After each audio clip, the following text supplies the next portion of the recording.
Hello guys, ito ang aking kuyang Pogi. O, feeling bakasyonista yan, di ba? Nakapayong pa.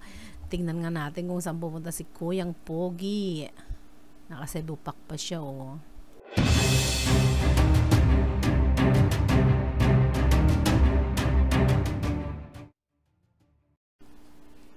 Hello guys, andito ako ngayon sa condo. At tayo ay pupunta na sa airport. Yan, at nandito na nga kami sa airport. Ayun ang aking kuyang Pogi, si Kuya Gardo. Si Gardo yan, oh. 'Di ba? Na ano ang aming flight diyan na delay. O, at ayan na nga, happy na kami kasi nga after 2 hours na nakahintay doon, ito na nga kami. Ayan. In fairness, ang Kuya Gardo, hindi naman yan first time mag-airplane, mga guys.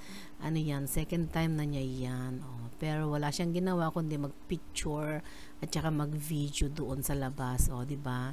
Ni minsan din niya ako kinausap. Hindi na rin siya nagmerienda kasi ayaw niya daw. Mas ginugol niya yung oras niya doon sa labas magtingin. Oh, ano yan papunta kami ng Tuguegarao. From Manila to Tuguegarao yan. Oh. Ayan. At syempre, ang inyong lingkod, kasama din.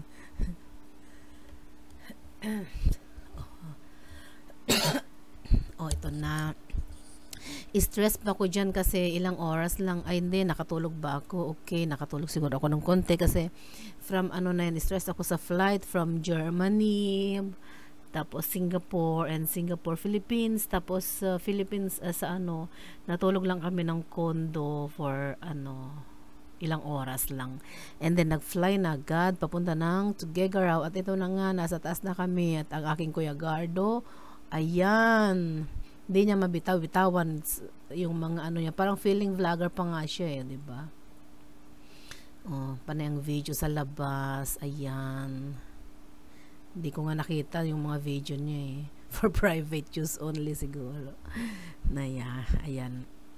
Magbabakasyon si Kuya Jerry sa si Kuya Gardo pala yan. Magbabakasyon siya sa Tuguegarao. Mga 5 days yata yung bakasyon niya noon. Oh, at ayan na nga, 'di ba? Kita nyo, hindi niya talaga binababay. Si Kuya Gardo naman. Hindi niya talaga binababay yung cellphone niya. 'Di ba? Feeling feeling turista. In fairness, nasa taas na. Oh. Ang oras pala ng aming paglipad ay mga 50 minutes yan. 50 minutes ang paglipad namin. Pero alam mo na, pagka Cebu Pac medyo Pero okay naman. Okay naman ang aming flight sa awa ng Diyos. Oh, tignan mo. Aba, may mukha pa siya dyan, oh. At ito na nga siya, oh. Oh, diba? Feel na niya, nakapayong pa. Siya pa talaga nakapayong. Pero okay lang kasi siya naman nagbitbit ng bag ko. Yan. Ako naman, syempre, walang payong ayun. Kasi nga, alam nyo na, taga-video, oh. Parang na-stress naman ako. Pero hindi pala, joke lang, hindi ako na-stress yan, oh. Ako yung walang payong. Oh, salamat sa sa pag-view ng aking video. Ang aking Kuya Gardo ay andyan na sa Tuguegarao.